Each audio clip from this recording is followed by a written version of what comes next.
very pattern of a modern major general. I've information, vegetable, animal, and mineral. I know the kings of England and I quote the fights historical. From Marathon to Waterloo in order categorical. I'm very well acquainted too with matters mathematical. I understand equations, both the simple and quadratical. Above binomial theorem, I'm teeming with a lot of news. We interrupt the song Modern Major General for an important news flash.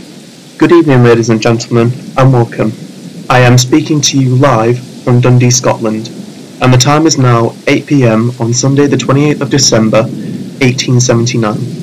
Unfortunately, I have some bad shocking news. A terrible thunderstorm and high winds of 70 miles per hour have washed away the Tay Rail Bridge. As the train was travelling from Burnet's Island to Dundee, it went across the Tay Bridge and got derailed when the bridge collapsed. The train had 4 third-class coaches, a second-class carriage, a first-class carriage, and a brake van, carrying 59 passengers and crew, and all 59 lives were lost when the train plunged into the River Tay below, including David Graham, a 37-year-old teacher, John Lawson, a 25-year-old plasterer, David Johnston, a 24-year-old railway guard, and George Johnston, a 25-year-old mechanic. Hopefully, the remains of the locomotive will be brought back to the surface, and it should be rebuilt and back in service. British engineer Sir Thomas Brouch had this to say. I cannot believe this has happened. I spent 7 years designing this bridge. At one point, it was the longest bridge in the world. I can't believe the beautiful Silbury Tay Railway Bridge lays in ruins. The bridge had been open for 15 months since the 1st of June 1878, and there was never a problem reported. Understandably, with the scale of the disaster, the people of Dundee will have reported 59 people missing. The villagers are scouring the banks of the River Tay for dead bodies. One villager told me that they had found the first body belonging to Anne Crack Shacks on the sandbank of the River Tay. Such a loss for the community. Unfortunately, they are still looking for the rest of the bodies, which they believe have sunk into the Tay. Those poor families. Authorities have said it may take 7 to 8 days before the body is resurfaced. Clothes and belongings have been washing up on the shores of the bank all the time. You have been advised these can be collected from the refreshment rooms of the Tay Bridge station, should any families be seeking possessions. Belongings were laid out on the tables for collection should relatives recognise them. The only thing surviving is the remains of the wreckage. I've heard from unofficial sources that they will build a new train and rename the train back in Glasgow. These trains normally run for 45 years on a new refit. One thing I can't help imagining is that the huge waves must have been strong enough to wash the bridge away. There is much speculation that the train was travelling at 45 miles per hour, much faster than the 25 mile per hour speed limit. This could have contributed to the collapse. It was my belief that the foundation of the bridge was done properly. I mean, we cast the bridge in wrought iron. However, looking back, I can see that it wasn't a sufficient material when the storm hit. Okay, thank you, Sir Thomas, for that sad news. It's shocking to hear that none of the other bodies have been found yet, but it's good to hear that the wreckage of the locomotive will be rebuilt and have a new name. So since only the centre part of the bridge has collapsed, it will take a few years for the collapsed part to be rebuilt. William Henry Barlow had this to say.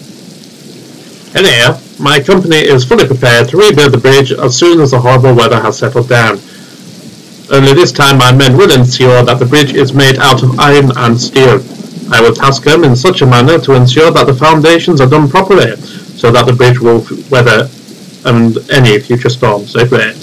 We suspect it will take 8 years to build the bridge, with a completion date of the 13th of July 1887. Naturally, we'll have to cancel all trains out of the south of Dundee for 8 years.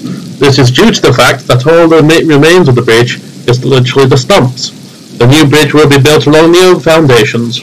We will also stop any trains from crossing the bridge in high winds once it is built. It is unfortunate that the citizens of Dundee will remember this disaster for a long time. To commemorate the event in the future, we will be building a memorial on both sides of the riverbank. The memorial will consist of a trio of paving stones listing the names of the victims in the disaster. This will ensure that their lives will never be forgotten.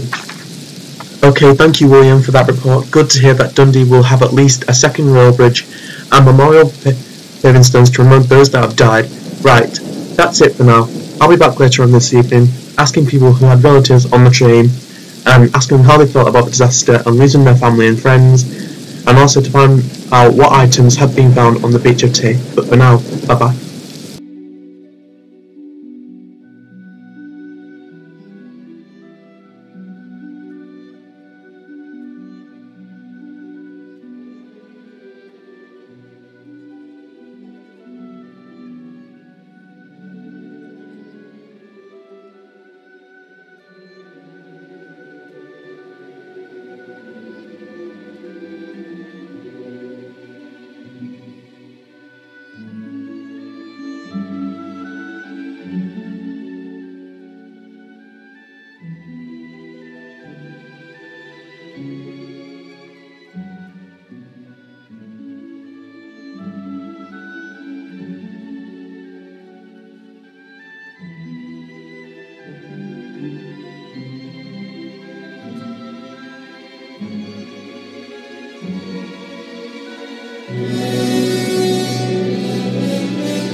Good evening and welcome back. The time is now 10 PM. With the storm now over, Dundee is now in high winds. I am standing outside the Turbridge Station refreshment room where the citizens of Dundee are now looking through the washed away clothes and belongings to see if any other items look familiar, and also some of the first few bodies that were found were also brought up here to see if they can be recognised as well. And standing next to me I have Andrew Johnston, who has sadly lost his brother David Johnson. Hi there Andrew, I am terribly so sorry to hear that you have lost your brother. Please tell me how you felt about it. When I first walked into the refreshment room, there was a body on the table. Having seen the body, I was wondering who it was. After being told off by the station official for not looking at the washed away items, I examined the body and was shocked to see it was my brother. After learning this, I was in shock and I was shaking violently, thinking to myself, this cannot be happening. It should have been me. I was told he was one of the first few bodies to be found after when Crack Shark's body was found and brought up here to the station. My brother used to work as a railway guard on the train. Unfortunately, the train service asked him to switch shifts. Personally, I blame them for incompetence and failing to check the line. My last words to him was, have a good day, I will see you later on tonight. And now it's hard to believe I am never going to see him again. He wasn't just my brother, he was my best friend. Ever since I've known him, he had always wanted to be a railway guard. It was his dream. It was passionate and put others before himself. I was so proud of him. But this disaster has robbed him of his dream, as well as our future dreams with him. Okay, thank you Andrew. I am so sorry to hear that you feel that way. Now let's go to this refreshment happy lady here, who has placed all these items on the tables. Hello there, can you tell us what items have we found here? What a mess. Who is going to tidy this? Who is paying for this? This will damage tourism in Dundee for years to come. There are suitcases all over the beaches next to the Tay River. Clothing such as men's socks, trousers, ties, shirts, as well as summer dresses and umbrellas, even children's toys. The authorities are collecting belongings as they wash up on the beach. Any unclaimed items will be kept safe in lost property. People should feel free to ask to examine them.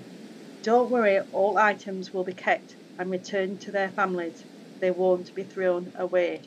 Thank you very much indeed. Let's just hope that all those items that have not been collected will be recognised and picked up as soon as possible. Well, that's it from me for now, for tonight. Just to confirm, about once a month we'll have an update of how the new bridge is coming along with someone else out here talking about it. But for now, thank you and good night.